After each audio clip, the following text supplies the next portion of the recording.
আজকে বাংলাদেশ জাতীয়তাবাদী যুব দলের ৪৭তম প্রতিষ্ঠাবার্ষিকী।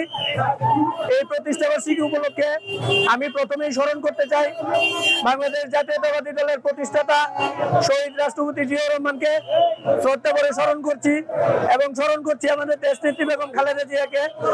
আপনারা সকলেই জানেন বিগত ১৭টা বছর আমরা এই স্বৈরশাসক হাসিনার কারণে আমরা মাঠে নামতে পারি নাই, মাঠে কাজ করতে পারি নাই। এখন আমাদের দেশ ভারপ্রাপ্ত চেয়ারম্যান জনাব তারেক রহমানের নির্দেশে একটি দফা রাষ্ট্র কাঠামো বাস্তবায়নে আমাদের যুবদল সারা বাংলাদেশে, তথাপি নেত্রকোনা সদর উপজেলা যুবদল, নেত্রকোনা জেলা বিএনপির সংগ্রামী সভাপতি অধ্যাপক ডাক্তার মোহাম্মদ আনোয়ারুল হক সাহেবের সার্বিক তত্ত্বাবধানে আমরা প্রত্যেকটি ইউনিয়নে, প্রত্যেকটি ঘরে ঘরে রাষ্ট্র কাঠামোর একটি দফা পৌঁছে দিচ্ছি এবং সালাম পৌঁছে দিচ্ছি।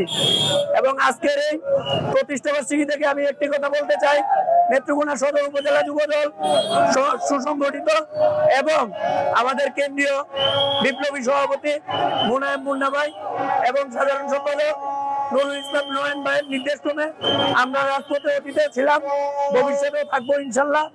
এবং আসন্ন জাতীয় সংসদ নির্বাচনে ধানের শীষ প্রতীকে বিজয় আনার জন্য সদর উপজেলা যুবদল সর্বোচ্চ কাজ করবে ইনশাল্লাহ।